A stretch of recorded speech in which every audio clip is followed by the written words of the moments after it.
Tennessee Homestead. How in the heck are you today? Man, I've had a rough day. Yeah, I really have. I was looking at some of the budget stuff the government was working on. Budget. They don't have a budget. They have continuing resolutions with more money slapped on top is what they do. They've been doing that since about 2008. Minor things like the Constitution tells them they need to do that every year, but they don't. Just keep spending more and more and more. Yeah, and then we've been slapping on all this silly Ukraine stuff. I would like to, and I haven't been able to find the figures on it, which makes it kind of interesting. Because between 2014, after they'd had the coup and installed new government in Ukraine, yeah, gotta love our country, huh? Yeah, we're good at that. Get rid of the duly elected government, put in one that we like better. I can't track the figures down for how much they spent because they built them a very large, well-armed army between 2014 and the time that 22 when Putin came in there and tore their army up for them. Then they built another one and another one. So, yeah, we built 3 armies for Ukraine and still wonder why they're getting their butts kicked. Come on, guys. But anyway, I've not been able to find those figures, but what I have been able to track down is we're over a little over $1 trillion easy, but that's getting hidden all over the place. Not to mention the drawdowns, because that has drove up our Pentagon budget to over $1 trillion a year for the next 4 to 5 years, just to get all that equipment replaced that we drew down and gave away.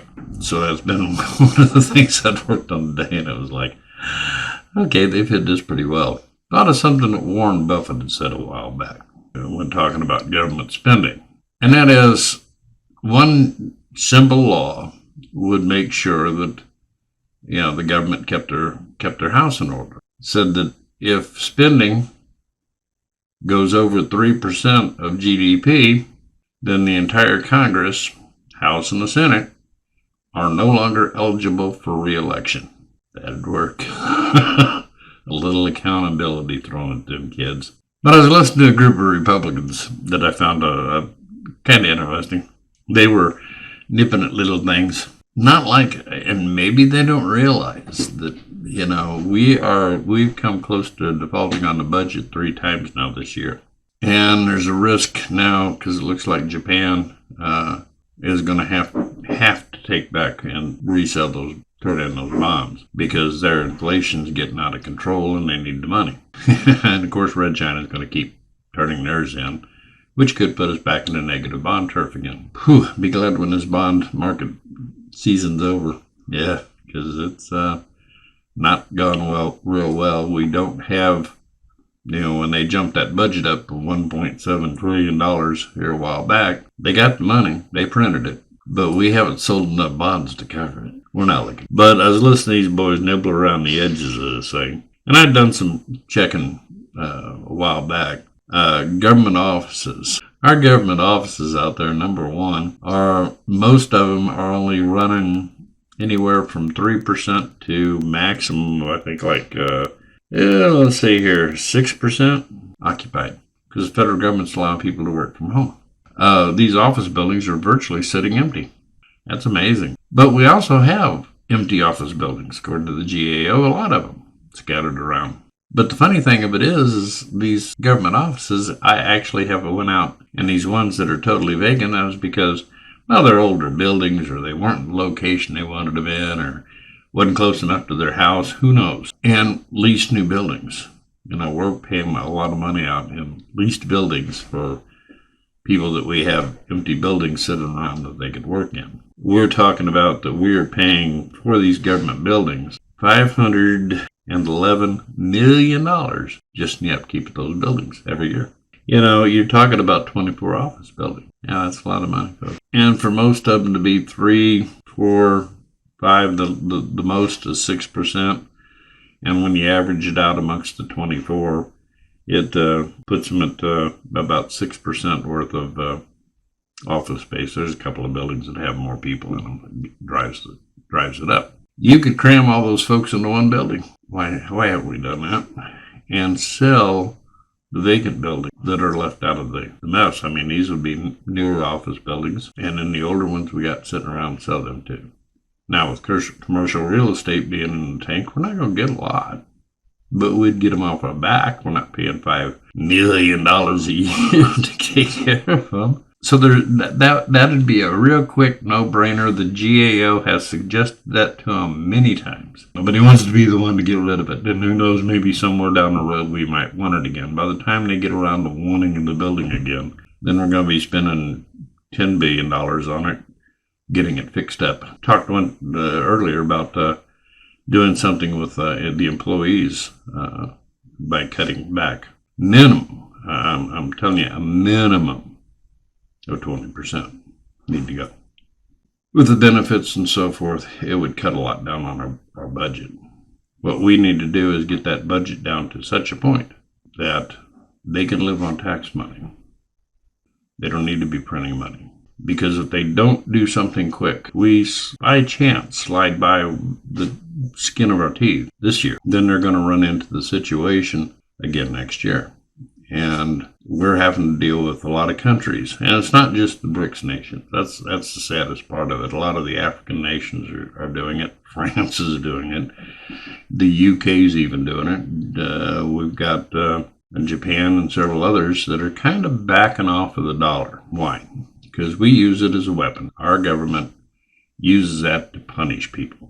And then you got the US and the EU that's decided they're going to punish the Russians. They're not even going to let them come into the EU anymore. Okay, well, that's a lot of money that the EU is going to be missing out on, and I can imagine the Russians will probably respond with, we'll wait till it's the dead of winter, then we will turn off the taps totally and sell it somewhere else. Not real bright.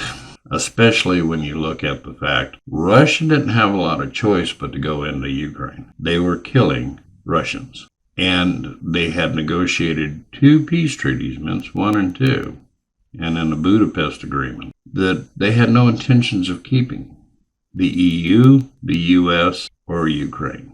And they kept killing people. 14,000 from the time of after the coup, 14,000 of them died after the war started against them. They went to war against the Russian-speaking people of Ukraine, even though they were Ukrainian. First, the East had a referendum to become autonomous.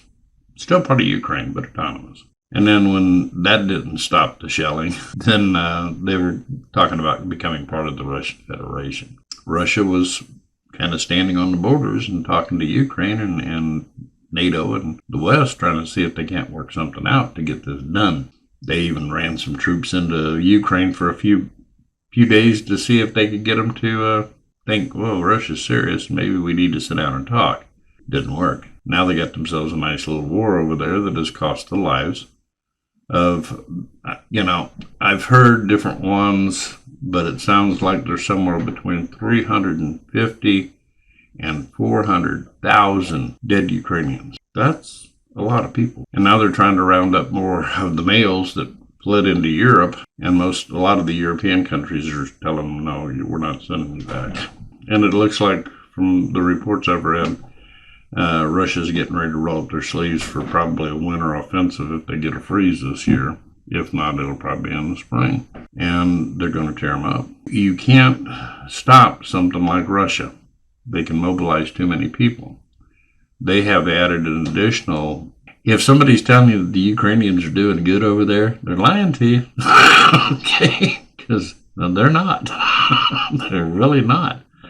I had heard the one village, Robotina or something of this nature, they keep saying, oh, we've got control of Robotina for about 30 days, and they were still fighting in that town. So, the stories coming out of Ukraine get kind of interesting. A lot of our mainstream media, that's all you're going to hear.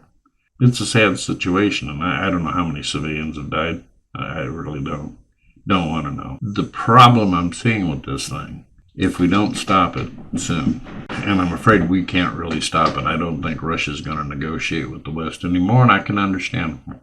If you get lied to 3 different times, why would they trust us to sign it? They don't trust us at all.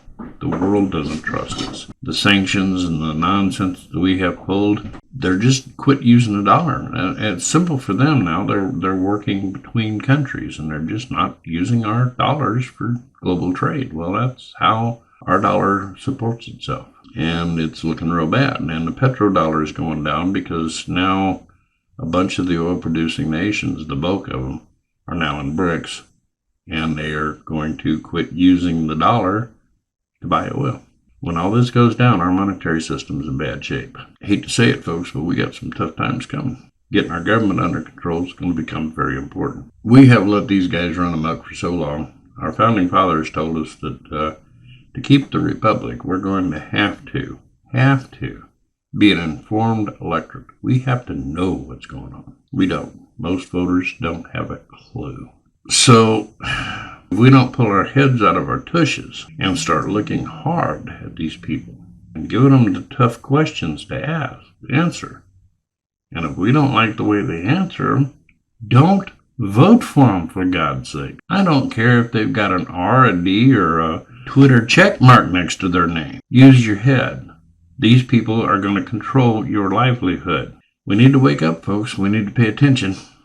We need to pay attention to what they're doing, and we need to make sure that these politicians understand where we're coming from. So it's getting pretty nuts out there. Need to get on top of the game, folks, because if not, all of a sudden you're going to wake up one morning and go, what in the heck happened here? How did this happen? What do you mean my money that's in my wallet's worthless? Wake up. Okay? It's went crazy, and it's going to get crazier. Hang in there. But we need to get up and get control of the government. And if that means going to Washington, D.C. with torches and pitchforks, that may be what's necessary. And I feel for the young people. I'm on fixed income, so I just have to go with the flow. But these young people coming up today in the world, if we don't get this country's financial house in order, they're not going to be homeowners. They're going to be doing good if they can afford an old car, because the economy is tanking, and it's not going to be good for them. Our government has sold us out. The middle class has been sold out. You have if you're not one of the rich dudes, you're going to be scraping by. Feed your family as much as you can out of your gardens. Okay, get that going. Quit planting flowers, start planting tomatoes. You just got to do what you can do. I'm reading a book right now. As a matter of fact, it's once I get further into it, I'll do a video on it. Seems to be pretty interesting. It's called Lost Ways. So far, it's had some really fascinating information in it. Really have enjoyed it. Anyway, I don't want this to get long, and it takes too long to edit those long ones and get them down to where it's not crazy. I love you guys. I appreciate you. I hope you're having a great week. I'll be talking to you real soon.